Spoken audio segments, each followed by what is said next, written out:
Today's podcast is with guest host Charlie Coiner.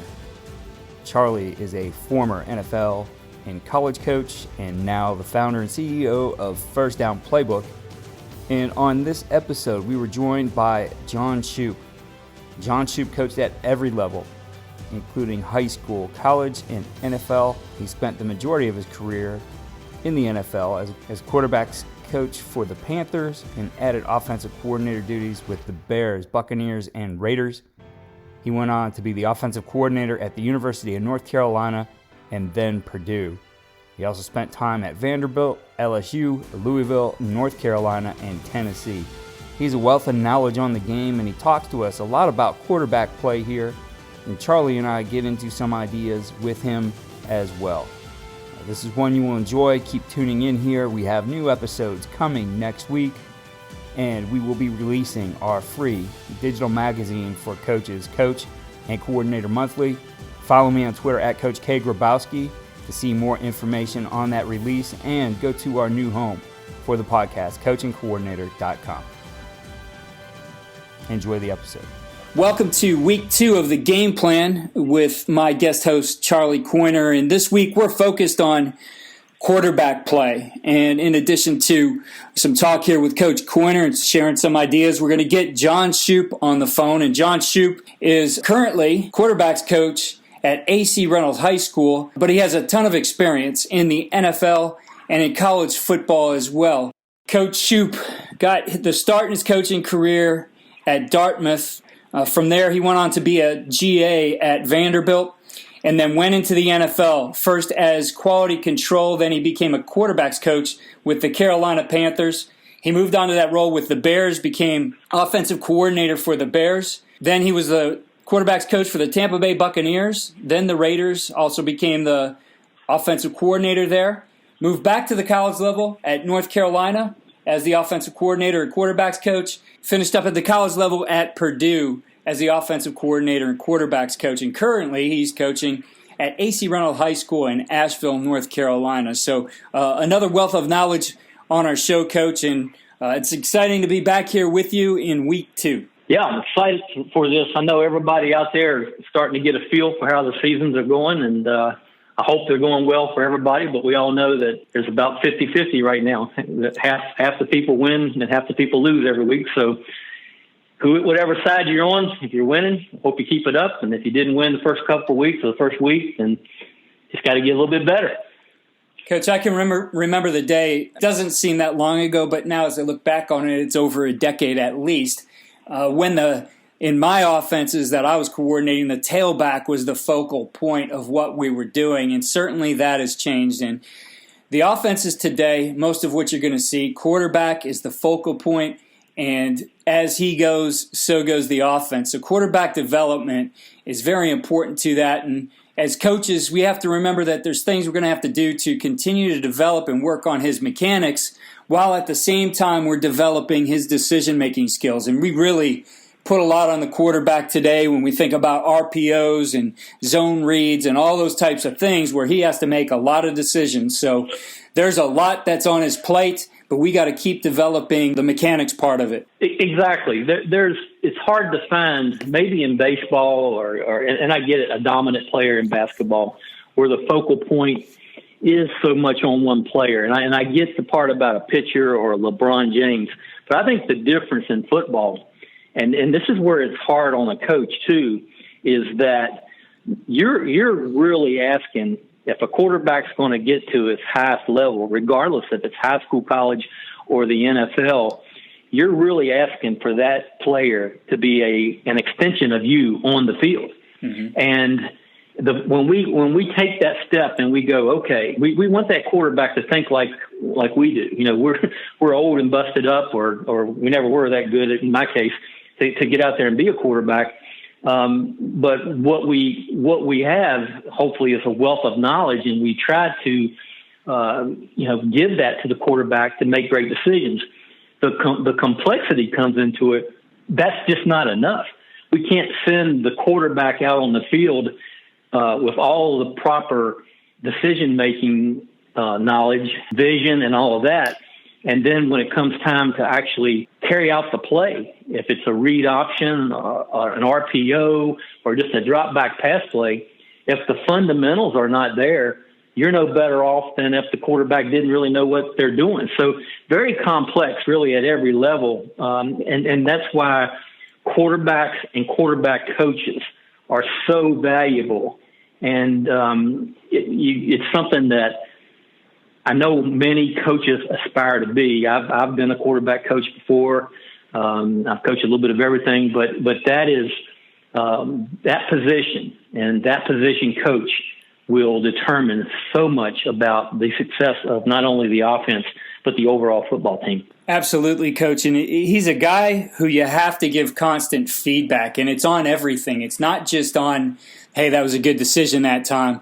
You got to think about the timing. You got to think about, how were his feet? Where was his arm? All those kinds of things. And, for me, having coached the quarterbacks, I was always looking for ways that I could constantly give them feedback in different things. And I know when we get that guy in practice, majority of coaches, I could think of one coach on the podcast who said they tackle him live in practice, but we're going to protect that guy. So there are many things that, as far as the calibration and timing, especially when we think of the drop back game, those things might not be as realistic as they're going to look in the game. And I'm a big proponent of calibrating routes. Homer Smith talked about that all the time, and had the different types of routes would have different timings. And so for us, we were constantly putting the quarterback on the stopwatch. I'd have a stopwatch with me constantly, looking at his feet and timing that snap to release. So he might complete a pass down the field, which he thinks he did a good job on.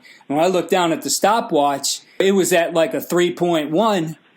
I had to say, hey, you know what? You were sacked. That protection is going to break down, or you're not going to be able to make that throw from where you did. So that kind of feedback is valuable too, whether that really is 7-on-7, but even in our team periods where that guy, everybody's afraid to go by that guy because they understand his value to the team. Exactly, and we're talking about, you and I both, I'm listening to you, and I did the same thing. We keep talking about that guy, right? That guy, the quarterback. Well, the other part that makes coaching that position so hard is that as much as we try to protect that guy, regardless of what level it is, that guy might get hurt. And when he gets hurt, you can put so much time into that guy that poor number 2 guy, number 3 guy, he didn't get any reps, and he's got to step right back into the same issue. And yes, the answer to that is oftentimes let's cut this game plan down for this young player or this inexperienced player. But even when you do that, it can be hard. And so where I'm going with that is that the value of a quarterback, the value of the quarterback coach is so important, because you may need to, if you have an opportunity, you may need to actually go down and work with your number 2 when they're running scout team to coach those very same things that we're talking about. And anytime on the scout team part of it, I don't care what level you're at, if you can take the scout team and turn the opponent's plays into something that is exactly like yours, as close as it can be, and get coaching out of it for your scout team players, and this is really for all 11 of them, but particularly for the quarterback, then you're doing yourself and the team a big-time favor, because, once again, the worst thing that can happen is to be going along, and the year I coached quarterbacks, it happened to me. I coached them at Texas Southern, and we were like 7-0 or something like that, and guess what? The quarterback went down, and we didn't do so well the last 4 games of the season, and I blame myself. I don't think I got narrowly focused on this one kid, and he did a great job, but I didn't do a great job of coaching the number 2, and that's my fault. Yeah, you always have to pay attention to the 2, and you mentioned, cutting down the game plan, and what I always like to do is grade my players on whether they were proficient at something. And I had a chart really for any position where we would go through on the different skills they had. We would go through on different, decision making. I really believe every position has decision making involved, so we'd have a section on that. And with all those individual things, we would have them rate themselves, but we would also rate them as essentially not where it needs to be, developing and proficient. And some words like that, depending where we were at, we would change those up. But we wanted to know, what was this guy able to do with confidence? And that started to form essentially what I would always keep as a second call sheet. Like, this is what I will go to if this guy's in there. And that would be things we would want to continue to get him better and expand that list as the season goes on. But I always think you got to have a starting point with that guy, that he can't necessarily handle everything maybe that your first guy does. He's second guy for a reason, yet you want to continue to develop him. Exactly. And that's, like, once again, like I said, I've got scars from that one still. I didn't do as good a job as you did, Keith. Trust me. And we didn't finish the season as well as we should have either. But yeah, I think right now, if you're out there and you're coaching, and okay, maybe you're 1-0, 2-0, or wherever you are in the season at the point where you're listening to this, and you're cruising right along and things look good and you feel good about the progression of your quarterback, it's good to slow down and take a look, and you can't predict the future, but as a coach, you've got to be ready, when you coach the offensive line and your right guard goes down, then it might be the backup right guard, but it also could be the tackle, the other guard, a backup center. You've got plenty to pull, from usually. But when your quarterback goes down, there's usually one kid that you're counting on doing that, and so you better have that one ready. Definitely. Well, Coach, let's bring in Coach John Shoop on this, and he's got a ton of experience, as we mentioned in the introduction. So I'm going to talk to him a little bit about training quarterbacks in season and getting more out of 7-on-7 and some of his views on today's offenses. Coach Shoop, we appreciate you joining us here on the podcast. Well, thanks for having me. Coach Coiner, you and I talked a little bit about the idea of quarterback play and training our quarterbacks up, and how the focus might change as we get into the season. Coach Shoop, my first question for you is, how do you go about making sure, and you've coached it at the highest level, that you're still doing things that help your quarterback maintain or improve his mechanics during a time when it really becomes critical for him also to be honing in and making his decisions and understanding what he's doing in the game plan? And as you know, head coaches usually like to take away our individual time, so we got to fight that battle as well. Well, you're right, and it's always a challenge. And whenever I coach, I always kind of think in terms of part, group, and then whole. And part would be individual time. Group would be, quarterback working with the wideouts or the running backs on mesh. And then the whole, where you got 11-on-11 and you're trying to think about the proper reads and stuff like that. The one thing that I'll say is that the best coaches that I know always think of an entire practice as an individual period.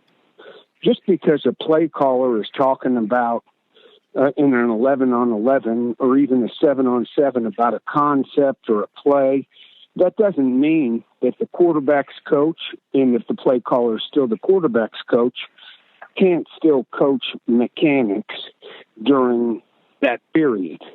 It's really important in football, in any sport, to practice what happens in a game. Mm-hmm. And sometimes what you're doing in individual doesn't always relate to what happens in a game. But even whenever you're doing the whole, 11-on-11 or 7-on-7, there's no reason in my mind that position coaches still can't be coaching technique, individual techniques that are particular to their players. And so while you do it at the beginning of practice, and most coaches would want more, I always say to coaches, just because we're in group work or just because we're in teamwork doesn't mean you can't still coach the heck out of his first step or a wide base or keeping his eyes downfield. That's a great point, and one that I'm sure a lot of coaches just lose sight of just because of the competitiveness of it, and like we're talking about, just trying to get ready for the game plan. What are some of the fundamental things, John, that you look for as far as when a young quarterback, meaning a 13-year-old to a 17-year-old quarterback, I know that having worked with you in the NFL, we felt like by the time we got an NFL quarterback, we thought that it might be minimum what we could get changed from the waist up with the mechanics, but we worked the heck out of the footwork, and I learned that from you. What's your take on a high school quarterback as far as waist up and waist down, the amount of time that you spend on developing them? Yeah, every quarterback kind of has their own idiosyncrasies. Brett Favre's a great quarterback, but didn't have the purest motion. And Peyton Manning's a great quarterback and probably had as pure emotion as anyone. Or Tom Brady, for instance. Having said that, different people do things different ways, but there's two things upper body that I really look for that won't compromise at all, and kind of two things lower body. In upper body, the first thing I look for is arm speed. And that's hard to go back and get ever, the older you are. Arm speed is frankly how fast your arm is moving. You talk about bat speed with hitters, you talk about club speed with golfers.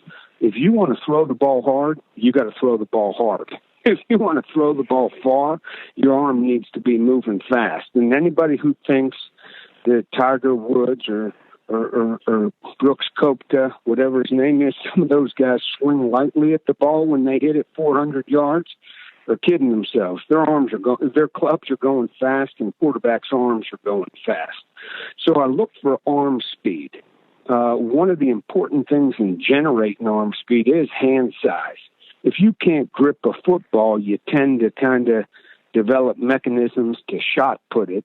And so one of the things I really encourage young players is don't be in a hurry to start throwing with a football that's regulation size. Make sure you're always growing up throwing with a football that you can grip so you can really get your arm moving. And so besides arm speed, the second thing I look for upper body-wise is someone that kind of has a tight circle.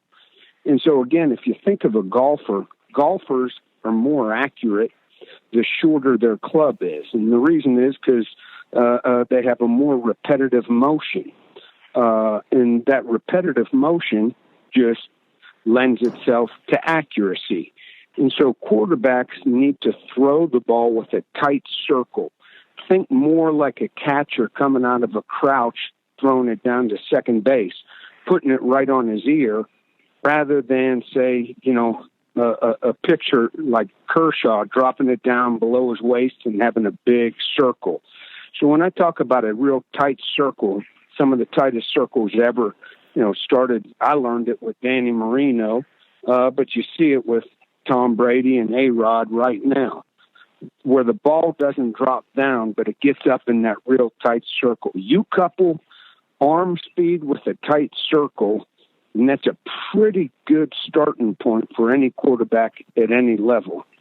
Lower body, there's two things that we always think about too, guys that play with a wide base.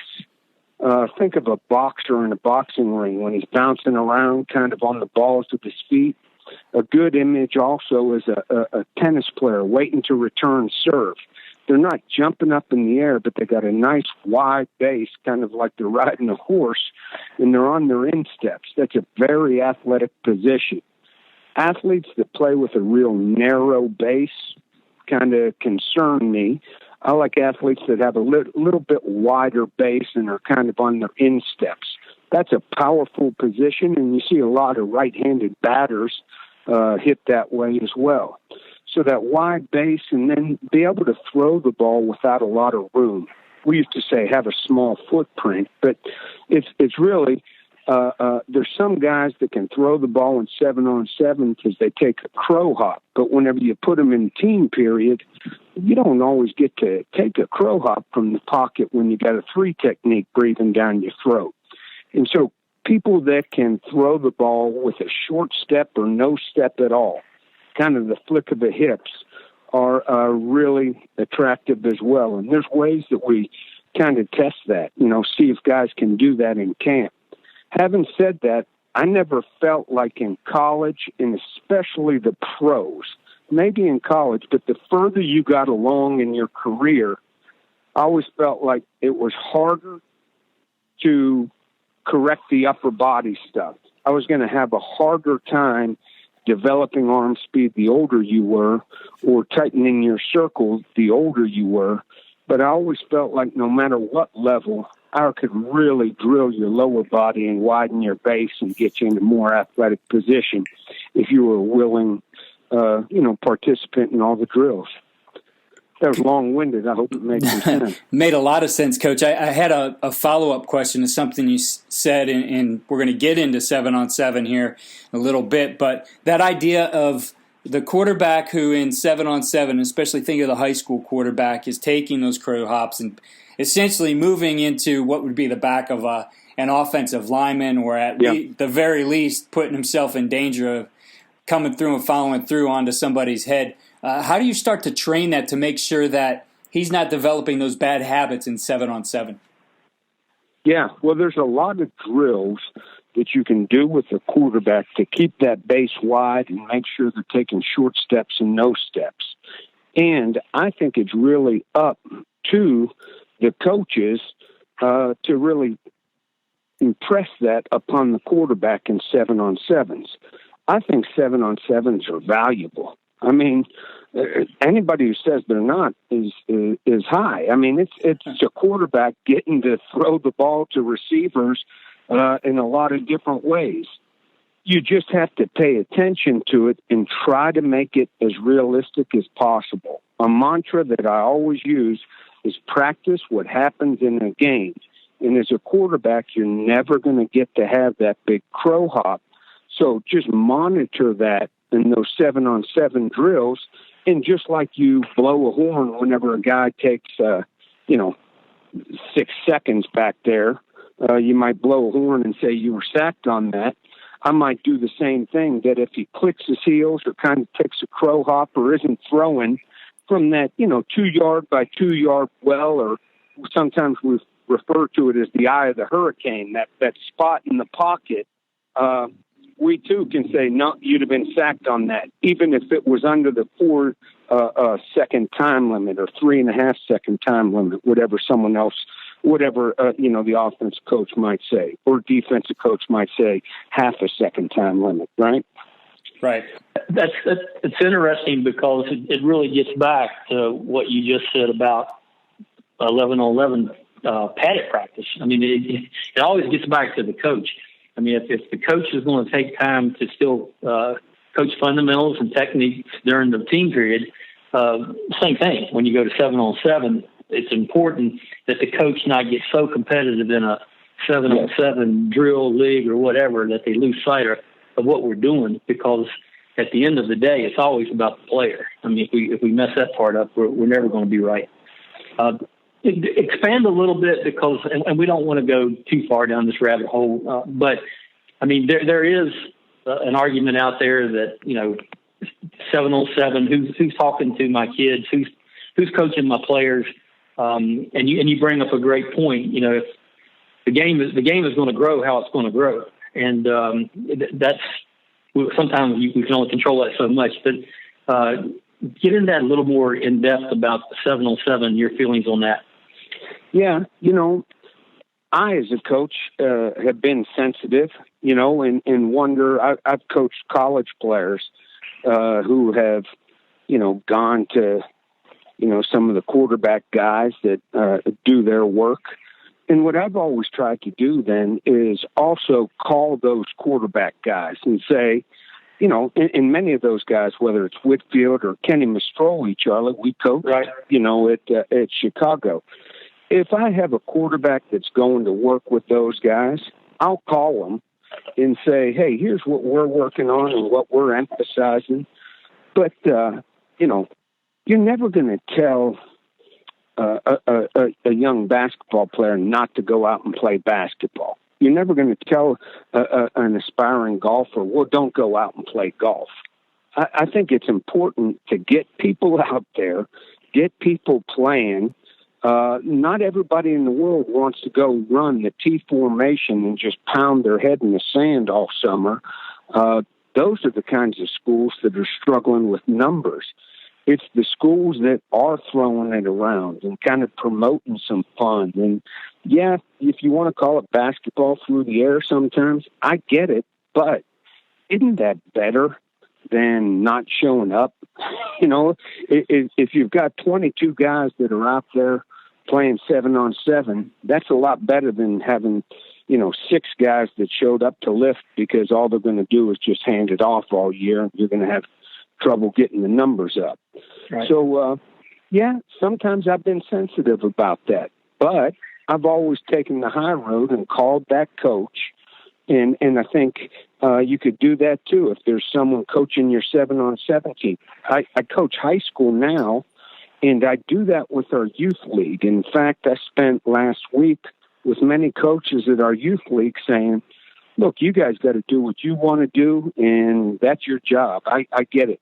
Here's what we're doing at high school. If this helps you, I think our quarterback is really good at this. We're really good at this. We hope to continue to do this. And if the high school coaches and maybe the 7-on-7 coaches had more open and honest conversations, I think it could be really good. I'm all for young men that want to get out and work out and play ball. I'm all for it. And,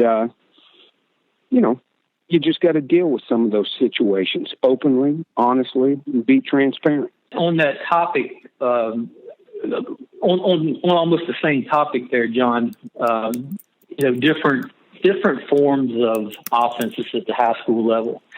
And to me, it looks like, and I've been out of it now for 5 or 6 years, and I'm more aware of what's going on at the high school level. And it looks like to me that there's a bottom-up feeding youth-wise feeding of the style of play. You've got more option-type quarterbacks. You've got the spread. You've got the no-huddle stuff going on. And as a college coach, as a college recruiter, it looks like to me that I've looked at the Big 12 and Texas high school football has almost changed the whole complexion of that league. And, then we kind of hit where the rubber meets the road when you get to the NFL, because those quarterbacks are very exposed when they run that. And we all know, having been in that league, you and I, that if you get that quarterback hurt, unnecessarily, you almost expect the owner to walk down the hallway and explain that you're going to go with him when he leaves the building. So, what's your take on that? I mean, how it's affected football, where it's going? Sure. Well, I think in the high school and youth level, and even in college, these spread offenses and throwing the ball around and these 7-on-7s stimulate enthusiasm. And at high school, one of the things we try to do now, and like I said, I've coached high school, I've coached Division I college, and I've coached in the NFL. One of the things we try to do now is keep our numbers up. It's hard to practice when you don't have great numbers, because you need scout teams, you need bodies, you need, endurance and durability is the most underrated quality in a football team. And if you're using the same players for scout team as you're using for, everything else, it gets really, really hard in the last quarter of the season. And so any way that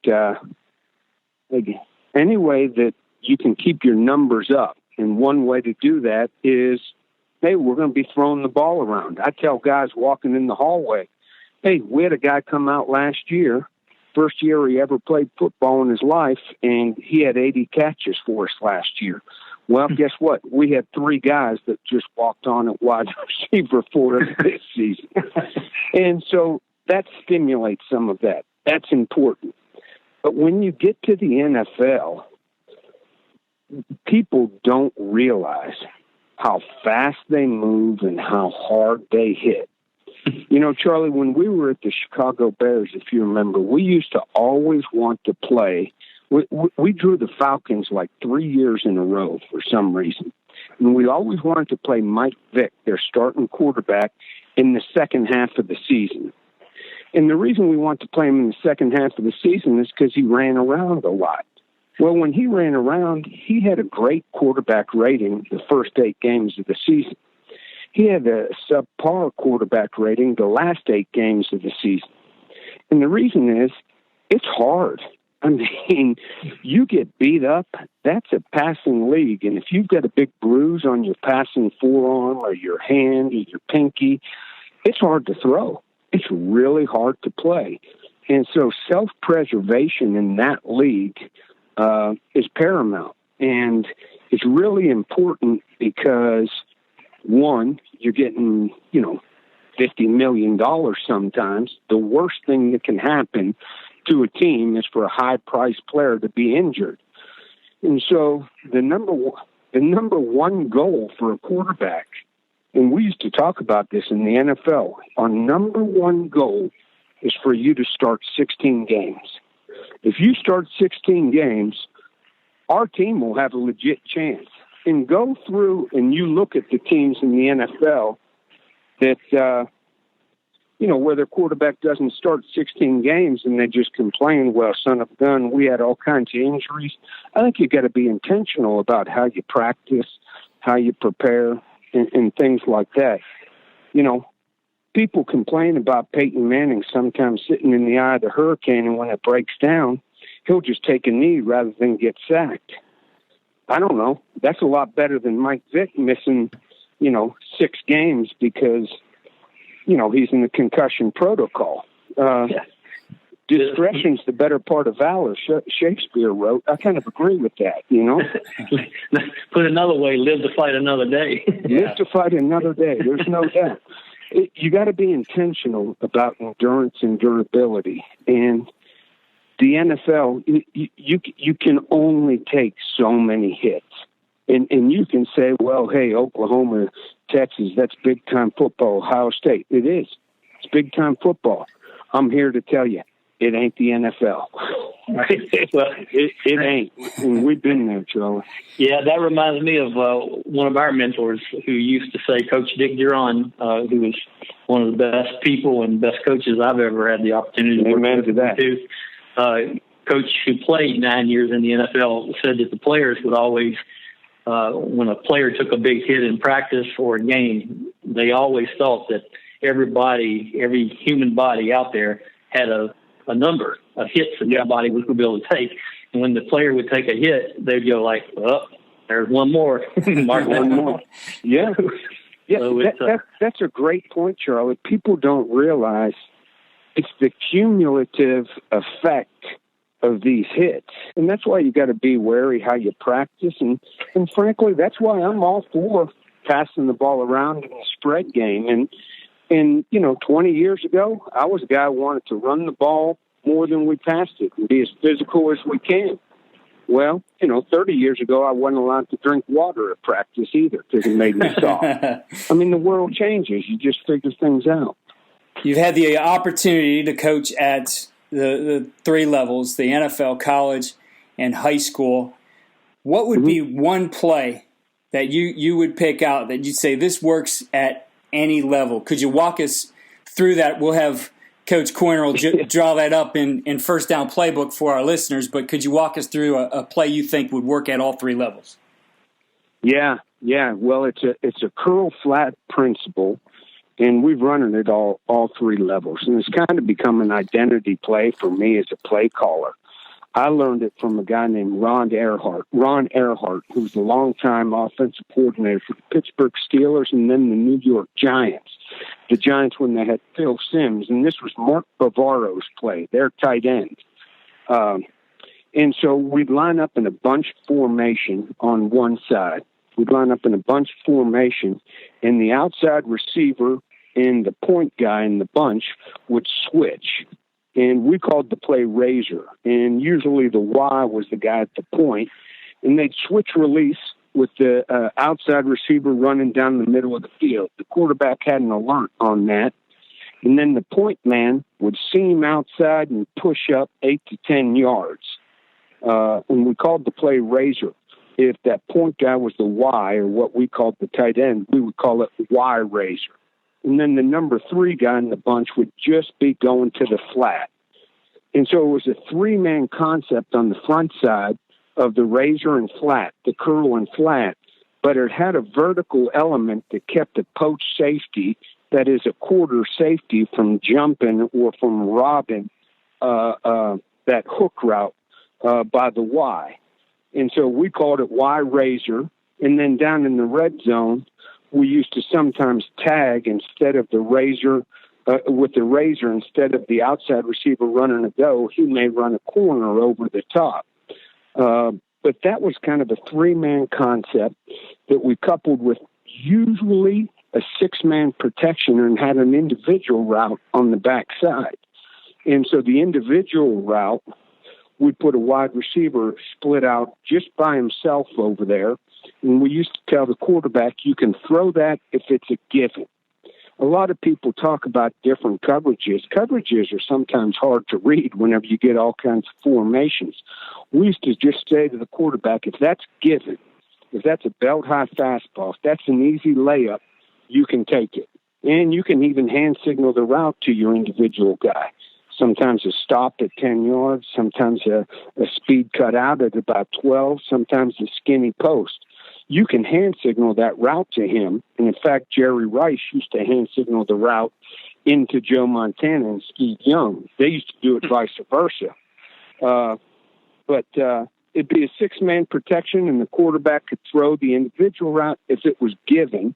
And if it's not given, i.e., there's color over there, there's rotation, there's I just don't like it. It doesn't look like a belt-high fastball. Then just work the concept side. In the back would check down over the ball. And that's one that we've run. Boy, Charlie, we ran that in the Bears. We beat San Francisco 49ers in the last play of the fourth quarter with that one. Won a lot of games at the North Carolina Tar Heels, and boy, we're running it here at AC Reynolds. We'll run it tonight. There you go. There's a scouting report. Coach, we appreciate you taking time. We know it's a busy day for you with game day. Best of luck to you guys in your game tonight and for the rest of the season. Hey, thank you very much. It's always a pleasure to be on the phone talking some ball, but especially when you got Charlie on there. Thank you, Coach Shoop. Good luck tonight. Thanks, man. Well, Charlie, definitely some interesting perspectives there and some great information, great ideas from Coach Shoop. Yeah, it's great to revisit people that you've worked with, and just to hear John talk and talk to us and talk to our audience just reminded me of what a great communicator he is, and what what is a great teacher, and that's the number one thing I think for a football coach is. Other than the character part of it, that can you teach and communicate?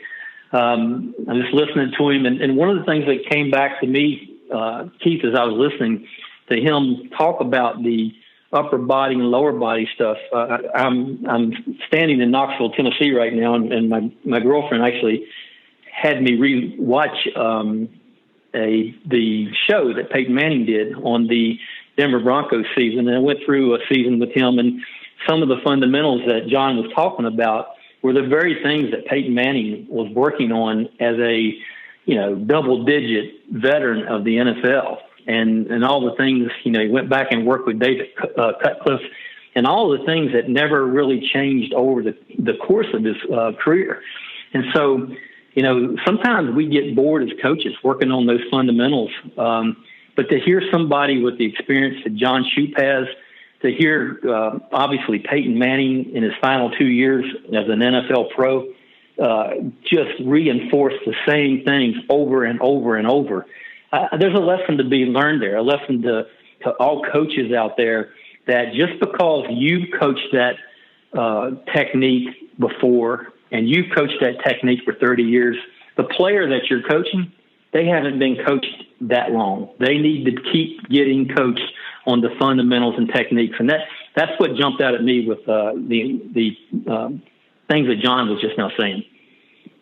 Yeah, I agree 100%. And I got to thinking a lot about the 7-on-7 portion. And when we think of that, there's two ways we think of it. One is kind of the stuff that goes on in the summer. But, for us right now, it's the in-season pass skelly or 7-on-7 we're going to run in practice to get down some of the timing that we need with our receivers and having a defense out there. And just wanted to share a couple thoughts on what you can do to get maybe a little bit more out of that period. And I've handled it a couple different ways. Number one, you heard me talk about the stopwatch, and always a big believer, always put my quarterbacks on that stopwatch, and it got to be something that they would want to know when a play ended. Coach, would I get that off in? Because they understood the importance of timing within our offense. So I do recommend that. The next thing I would think about, and I thought about what Coach was saying, the eye of the hurricane, those types of things. I think if you're in a shotgun offense, you can kind of put some things up in front of that quarterback. They'd be behind the line of scrimmage, but whether those are some step overs or some stand-ups that kind of start to make that pocket and at least give him the feel of where he needs to be and how far up he can get with his footwork, because you don't want that shuffle up, because you're just not going to have it, as Coach made the point of. And I think the other thing you can do as you go through the course of the season, as you look to maybe take out some of the contact from your practice, take that off of the lineman a little bit, that if the offensive line has some time, and even if it's for 5 minutes of the period, bring them down, bring the defensive line down, and do their one-on-ones that they normally would do during that period within the setting of the 7-on-7. So they're kind of setting up on their own. They have to be ready to go when we're ready to snap it. But essentially only one offensive lineman and the defender against him are going to be live. Everybody else will take their pass set and their initial steps on the pass rush and stop at the point of contact. But what it starts to do is give the quarterback that feel for people in front of him. So that would be another recommendation of what I would add to that 7-on-7 period in practice during the season. All great stuff and things that we've done at the college and the NFL level. And you're exactly right. If you can, the more, it goes back to what John was just saying, the more you can make it like the game, the better off you're going to be. And that's just what that's doing. The one thing that I would add is that, and I'll go back to maybe my experience in the NFL, working with the quarterbacks, but John was the coordinator and quarterback coach. But one of my jobs, and anyone can really do this, was to work with the backup quarterback once again, or the number 3 quarterback. And when you're in 7-on-7 and you're standing back there with the second team quarterback, make sure that someone is taking that backup quarterback through that rep as it happens. And obviously you can do it off of video, but once again, video is different than being there. So the quarterback, either on his own or a young assistant coach, maybe once again at the high school level, who knows who it might be. But make sure that quarterback behind the starting quarterback is taking the same footwork, is actually looking at the coverage, and they should be able to tell you what the coverage was at the end of that play. So the two things that I always thought were important, you can get real technical, just like John was talking about coverages. But if the quarterback could tell me open or closed, man or zone, and he was taking the proper fundamentals and footwork on that drop, then he was getting something out of that drill as well as the starter. I love that. We always talk about getting your mental reps, and that's one that he gets some mental and physical all the way up to the point where he might throw the football, but he's going through that progression just like he would if he was in the play. I love that idea, Coach. Another great week here on the game plan. I look forward to getting back to you and talking next week. And before we go, I know we have some stuff we're going to get drawn up and be able to share with our listeners. Coach, where are they going to be able to find that? Absolutely. We'll get that razor concept drawn up, and we'll put a couple different routes on the backside like John was talking about. We will post those, obviously, on the USA Football website, and we'll also put them at the Coaches Community site on First Down Playbook. And the way you get to that is blog, blog, First Down Playbook. And you spell out First Down, FIRST, blog.firstdownplaybook, and we'll put that out there. And it's a free website for coaches. We put something up every day, and you'll see the Razor concept by John Shoop here in the next couple days. Coach, I look forward to getting together with you next week. You have a great week of drawing up plays and enjoy all those games on Friday, Saturday, and Sunday. You too, Keith, and good luck to all the coaches out there this week. Thanks again for listening to the Coaching Coordinator Podcast. Again, go to our new home for the podcast, coachingcoordinator.com, to see show notes for this episode, as well as additional content and blogs. And follow me on Twitter at Coach K. Grabowski. Just a reminder, new episodes coming out next week. We have a great lineup for you. And our new digital magazine will be released soon. It's a place where you can get all the content that you can't see on a podcast. We'll have that there for you again at Coaching Coordinator Monthly.